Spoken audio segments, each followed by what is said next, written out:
Hello. Welcome back to my channel. My name is Kudakwashe Chikojo. It's really nice to see you. If it's your first time stopping by, you are most definitely welcome. So I'm back, as I promised, with another topic. And this week we are going to tackle habits that parents create and later on regret.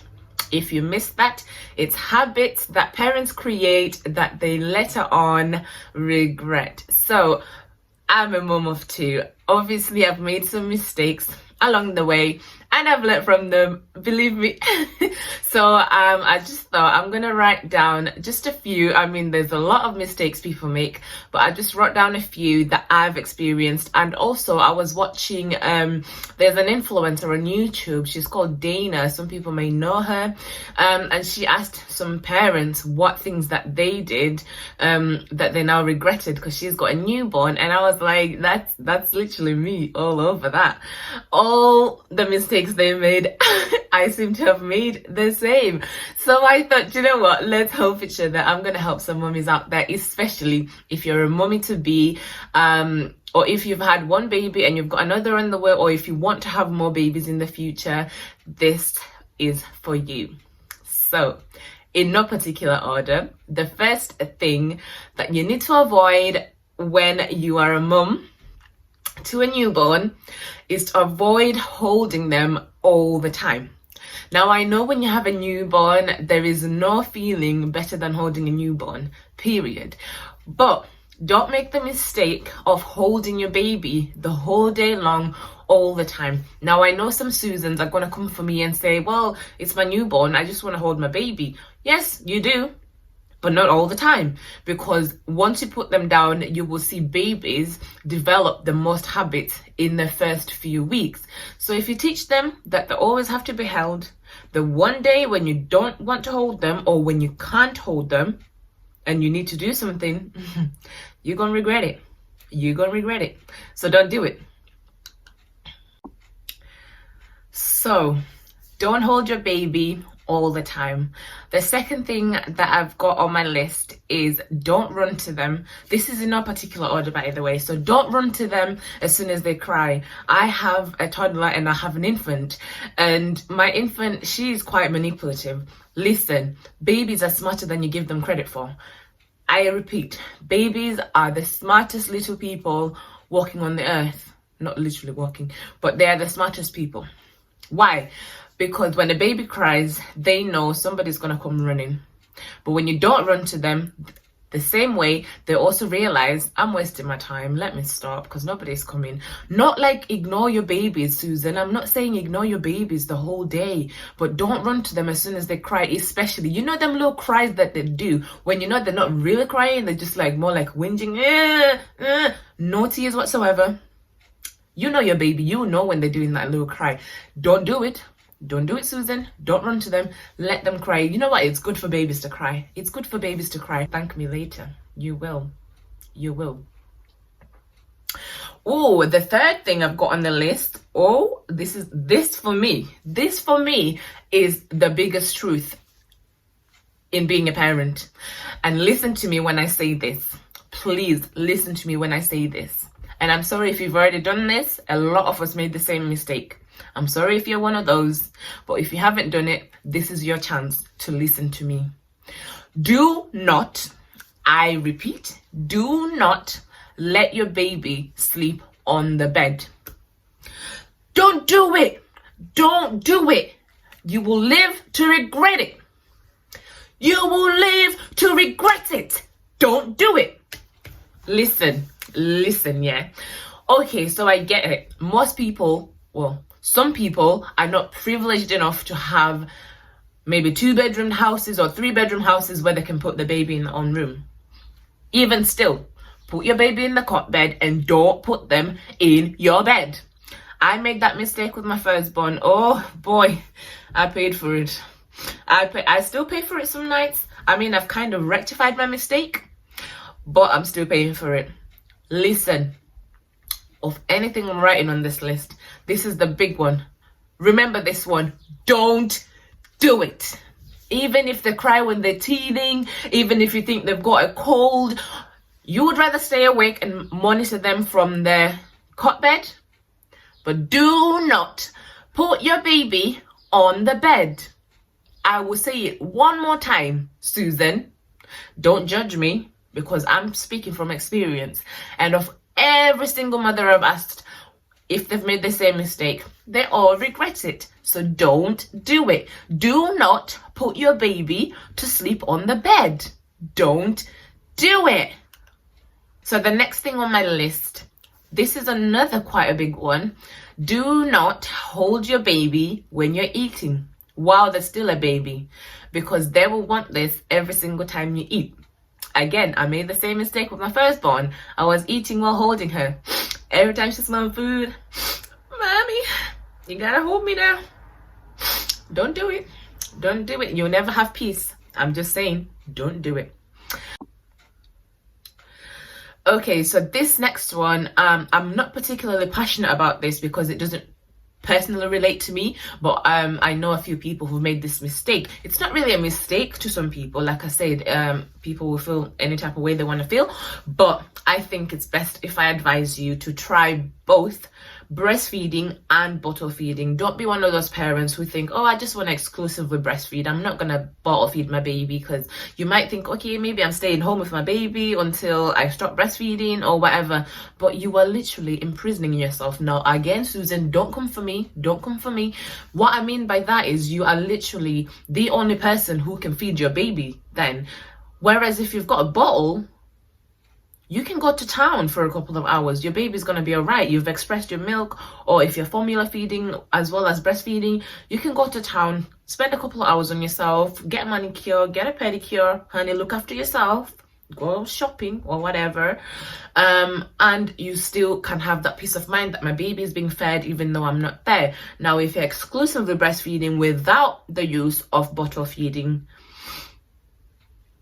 you're good to your baby now, ain't you? While that's good for some people, I'm not saying it's a bad thing, but I'm also saying you could benefit from bottle feeding and breastfeeding. When you're home, breastfeed as much as you like, of course, but get your baby used to bottle feeding as well, because there will be days when you absolutely need to be somewhere and you cannot take your baby. You're not going to go anywhere if you cannot feed your baby, are you? No, be wise, be smart, honey, be smart. So as I've said before in my previous points, babies get into the best routines in the first few weeks of their lives. So if you want your baby to get into the best routine, you have to instill that routine into them as soon as possible so that they can maintain it for as long as possible. So one of the things to avoid is to not put your baby into a routine, if that makes any sense. I hope I make sense. So what I mean by that is, don't let your baby just be one of those babies where you're like, oh, my baby can sleep at 12, my baby can sleep at 10, my baby can sleep whenever. No, don't do it, Susan. Don't do it. Don't do it. Put your baby into a routine. Put your baby into a routine that they can maintain for as long as they're growing up, basically. So if you say to yourself, you are going to work with your baby, I understand as a newborn, you can only follow their routine, but then make that routine. Follow what they want to do and make it a routine. So if you say your baby is going to be in bed by 8 o'clock, by all means, even if they fight their sleep, you fight them harder, put them in bed by 8 o'clock. They will get used to it.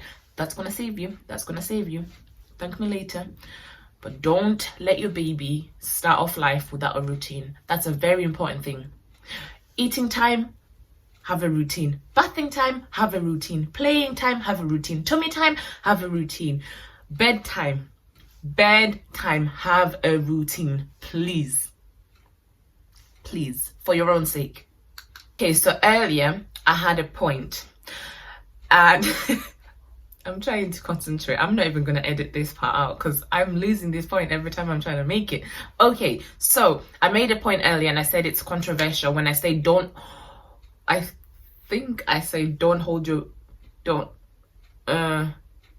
go running to your baby as soon as they cry, because they get too used to this. However, don't let your babies crave your attention. Don't deprive your babies of the attention that they need. Sometimes babies just need attention just because. They need attention. Give them cuddles. Smile with them. Laugh with them. Play with them. Do whatever they want to do. They crave that. And so one of the things not to do is to let your baby crave for your attention. Because why? This just leads to them crying all the time unnecessarily, craving the attention that they are seeking from you, that they may not be getting, or at least they think they're not getting it. Give your babies enough attention, but know when to stop. In simple terms, give your baby attention, plenty of cuddles. I cannot repeat, give your babies plenty of cuddles because they need that. We all, as humans, you also want a hug every now and again, don't you? So give your babies what they need, but do it with limits. Be wise. I tell you, be wise, Susan. Be wise. Now, while we're on that point, give them attention and spend time with them. But then, on the other hand, don't spend too much time with them because they become clingy. And what you don't want is a clingy baby. Now, I know we've seen Facebook videos of mummies saying, my kids follow me everywhere to the toilet. Yeah, that's me. I'm one of those mums.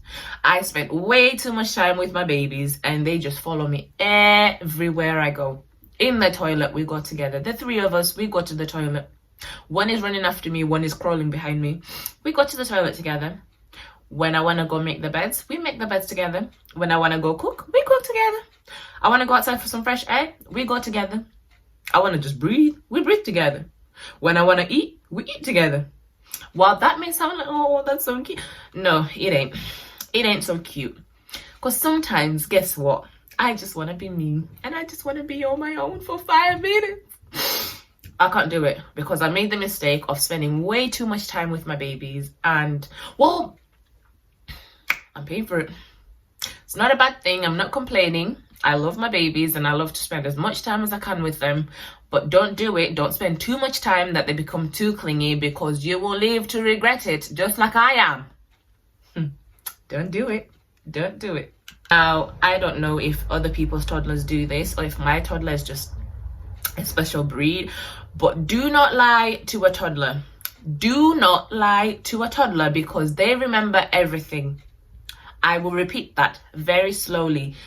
Do not lie to a toddler because they remember everything.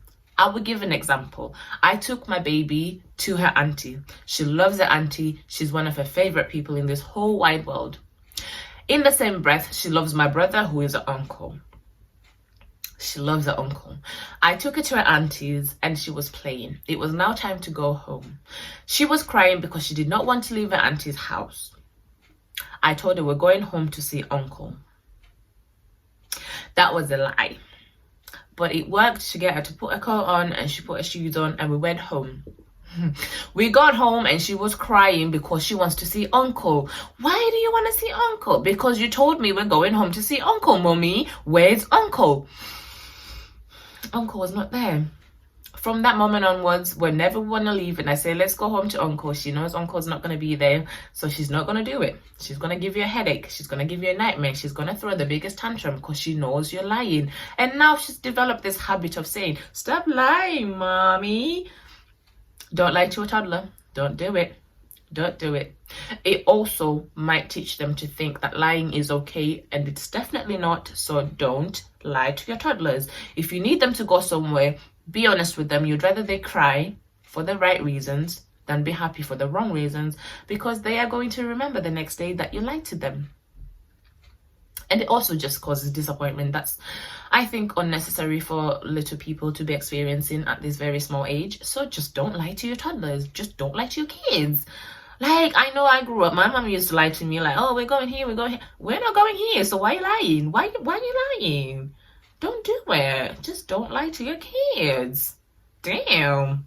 Okay, we're almost coming to an end. So one of the things I've got written down is during the night when your baby turns 1, I would advise that you stop giving them milk during nighttime. Give them milk before they go to bed.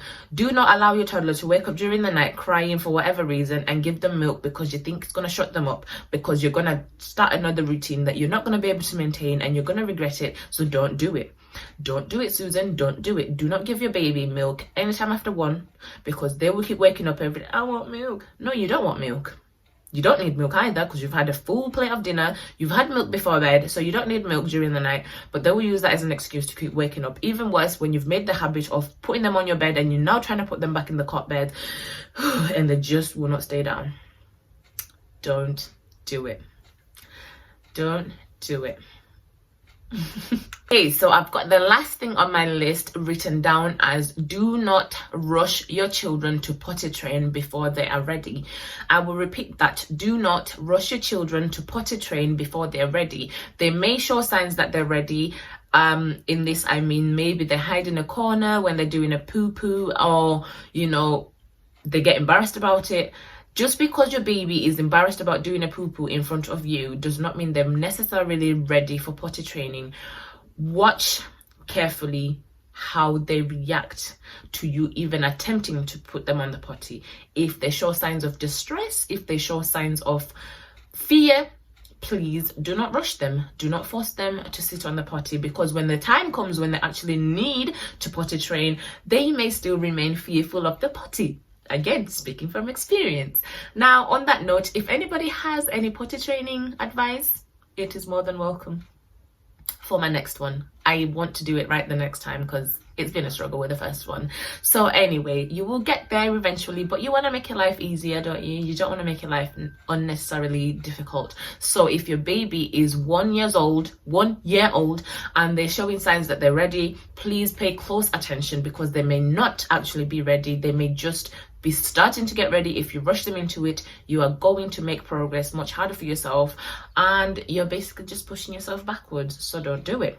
Don't rush potty training. Don't do it. I know it's nice, the thought of, oh, I don't have to change napkins anymore, but don't rush your babies. I repeat, do not rush potty training.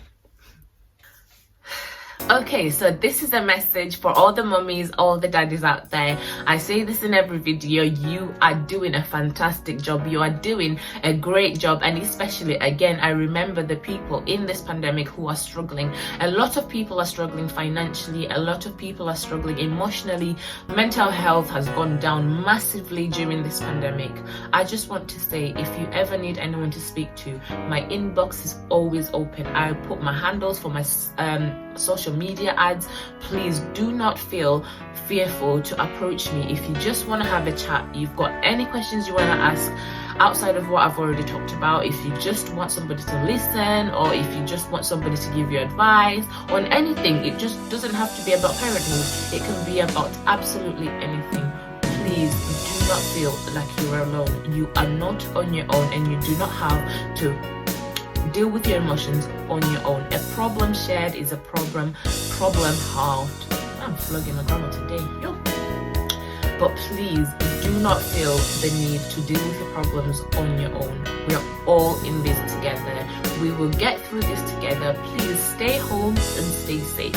Wash your hands, don't touch your face, etc., etc. We know the drill. We've been going through this for a year, but please look after yourselves so you can look after your babies. And again, I'm always here if anybody at all needs somebody to speak to, because sometimes I need a friend too. Thank you so much for watching, and thank you for being here. It's been really nice, and please don't take anything I say personally. If you've made those mistakes, we've all made them, and we'll get through it. You're doing a fantastic job. Please tune in again on my next video. I will be back soon. For now, it's peace and love. The second, yes, I'm a mom. I've made the same mistake. So, what am I about? Okay, so I know I said earlier, the reason why I said the. So I mentioned. Getting tired of this now. I'm about to give up.